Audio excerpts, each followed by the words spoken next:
18. Our question is number 18. A bank gives 5% simple interest per annum.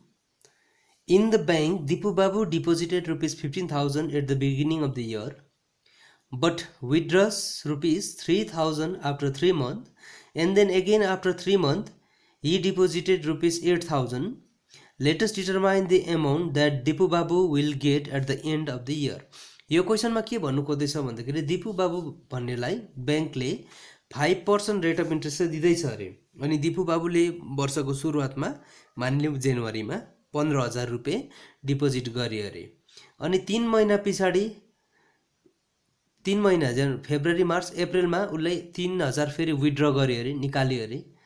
अनि फेरि क्वेसनले भन्दैछ अनि त्यसको 3 महिना पछाडि चाहिँ दिपु बाबुले फेरि 8,000 रुपियाँ चाहिँ ब्याङ्कमा डिपोजिट गरे अरे। भनेपछि यो क्वेसनले हामीलाई सोध्दैछ दिपु बाबुले वर्षको अन्तमा कति रुपियाँ चाहिँ ब्याङ्कबाट पाउँछ भनेर सोध्दैछ। ओके, सजिलो छ।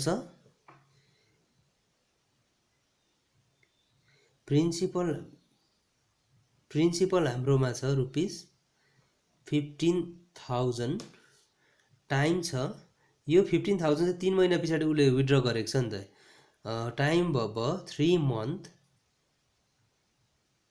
यो भनेको 3/12 इयर्स, अनि रेट छ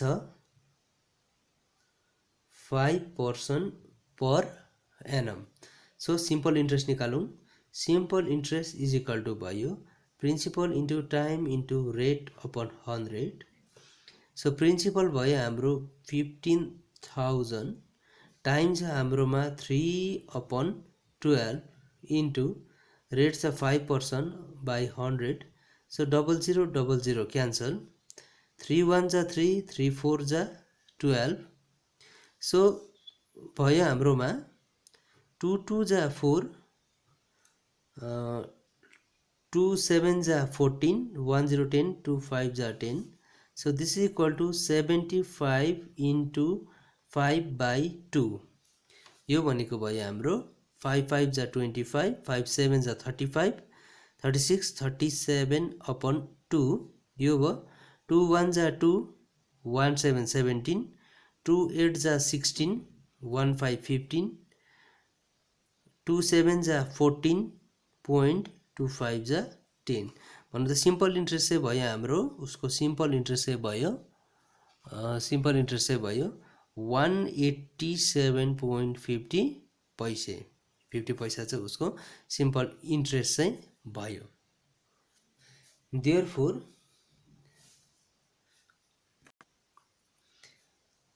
simple interest for first 3 month,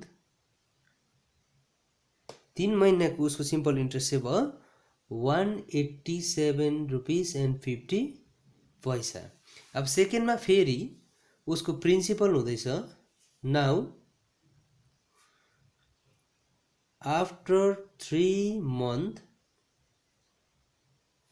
he withdraw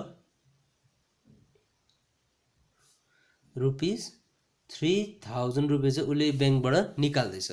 भन्नु मतलब न्यू प्रिन्सिपल, नयाँ principal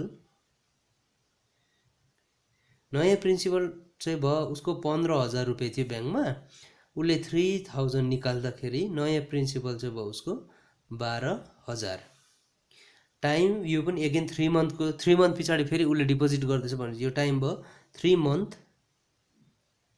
equal to 3/12 year. Rate हाम्रो सेम छ 5% पर एनम। भन्नुको मतलब अब उसको हामीले यहाँ निकाल्नुपर्छ सिम्पल इन्ट्रेस्ट। सिम्पल इन्ट्रेस्ट भनेको formula PTR upon 100।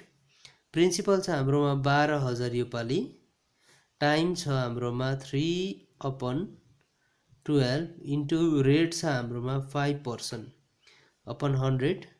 So 0000 cancel, 12 5 जा 12, सो 3 5 5 3 जा 15, 15 10 जा 150 रुपिस चाहिँ उसको इन्ट्रेस्ट भयो therefore simple interest for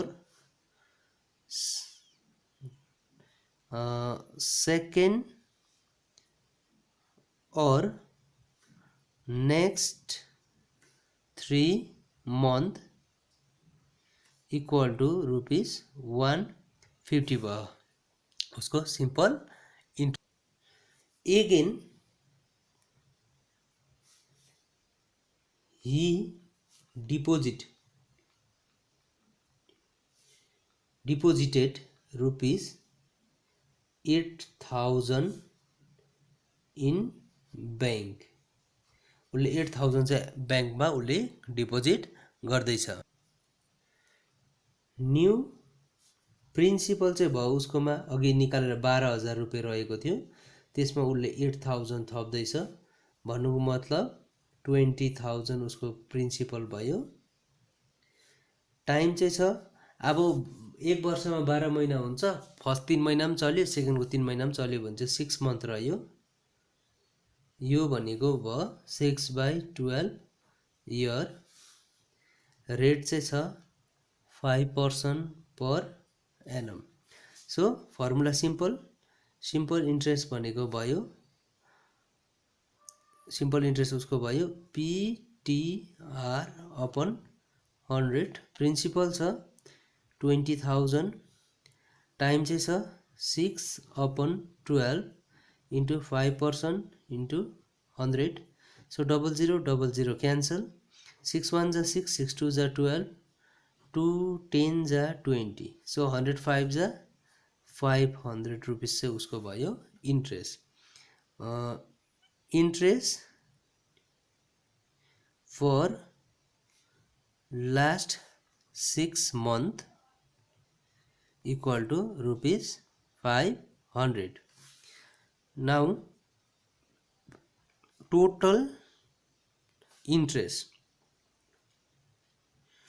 total INTEREST total interest चाहिँ उसको total interest चाहिँ भयो फर्स्ट केसमा हुँदैछ उसको इन्ट्रेस्ट 187 रुपीस एन्ड 50 पैसा सो 187.50 पैसा प्लस सेकेन्डमा हुँदैछ 150 थर्डमा हुँदैछ 500 so this is equal to उसको टोटल 50 पैसाको हाम्रो भयो 50 पैसै भयो 7 + 0 + 0 7 8 + 5 13 13 + 0 13 1 लेफ्ट 5 + 1 6 7 8 837.50 सो बैंक हामीलाई टोटल अमाउन्ट निकाल भन्दैछ amount equal to principal plus simple interest principal लास्टमा प्रिन्सिपल चाहिँ थियो हाम्रोमा 20,000 so 20,000 rupees 20,000 plus 837.50 so this is equal to 20,837.50 at the end of the year त्यो मान्छेकोमा हुन्छ 20,837 रुपैयाँ 8 आना यसमा कुनै डाउट छ भनेदेखि तिमीले क्वेशन सोध्नु सक्छ कमेन्ट बक्समा गएर कमेन्ट गरेर चाहिँ अनि म्याक्सिमम साथीहरुलाई पनि यो च्यानल सब्स्क्राइब गर्नुपर्नु थ्रु आउट द इयर म यो सबै च्याप्टरहरुको सल्भ गर्दै तिमीहरुलाई प्रोवाइड गर्छु नोट्स